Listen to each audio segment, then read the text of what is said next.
الله غفور رحیم دی. ګیره کرای الله غفور رحیم. نشی تماشی کو الله غفور رحیم دی. حرام خور الله غفور رحیم دی. دوکې دړاکې کو الله غفور رحیم دی. الله غفور رحیم دی خو الله شدید العقاب دی. زبو د دنیا نه څنګه مزي واخلم. پیغمبر صلی الله علیه وسلم وی زه د دنیا نه مزي څنګه واخلم. ولي سجل شيء. وقد التقم صاحب القرن القرن وحنى جبهته وأصغى سمعه ينظر متى يؤمر. پیغمبر صلی الله علیه وسلم وی او زبد جون سمز واخلم او زبد جون مزي څنګه واخلم. او اسرافیل علیہ السلام شپېلې خولې ته نیولې ده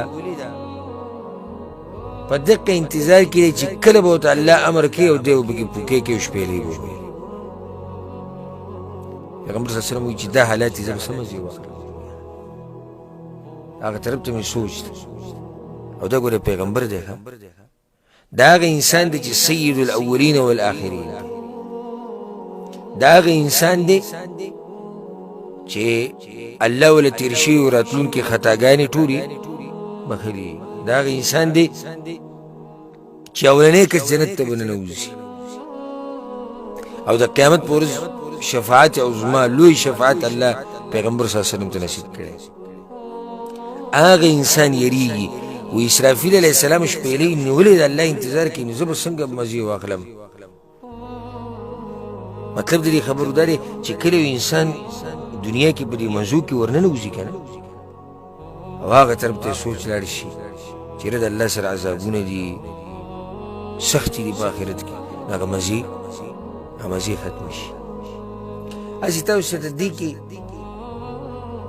لکه د آخرت سختو کې صرف دې ته سړی سوچ وکړي چې په دې قبر کې به د اولنۍ شپه څنګه او کله چې دا قبر پیغمبر صلی الله علیه وسلم وایي که د قبر را بندېدو نه څوک بچ کېدی یو ماشوم باندې را بند شوی یو ماشوم باندې را تنګ شوی نو پیغمبر صلی الله علیه وسلم وایي که څوک ترې بچ کېدی دی به ترې بچ شوی یا که څوک ترې بچ کېدی نو څوک به ترې بچ شوی. سعد بن معاذ رضی الله عنه هغه ترې بچ شوی. نو ته چې دا سوچ وکړې چې زه په دغه ځای کې څه کوم او دغه سختو سره به څنګه مخامخ کېږم نو د دنیا هغه ژوند هغه مزې څه شي هغه ختمې شي. حدیثونه خو دنیا دي د یرې په دې باب کې چې بیانوي آیتونه په دې به اکتفا وکړو. دغه شان د امید په باب کې هم ډېر حدیثونه دي ډېر آیتونه دي. باب الرجاء مع الخوف باب په بیان د دې کې چې امید سره د یرې.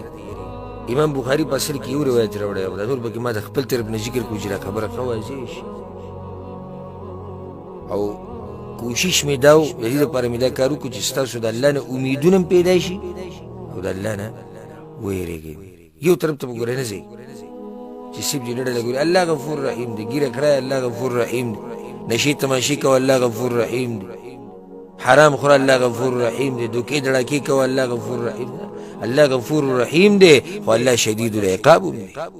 تیر شوي درس کې موږ هغه آیتونه ویلو اعلموا ان الله شدید العقاب وان الله غفور رحیم.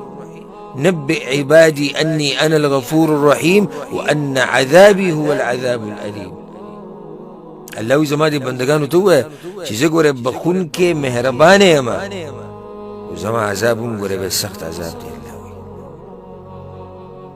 نو خلاصه د دې باب دا شوه امام بخاري دې دپاره راوړی هم دی چې مسلمان به د امید او د یرې په منځ کې ژوند تېروي. الله سبحانه وتعالی دې موږ د آخرت د سختو نه په امن او امان کې ساتي او الله سبحانه وتعالی دې موږ ته د آخرت هغه اوچت اوچت نعمتونه نصیب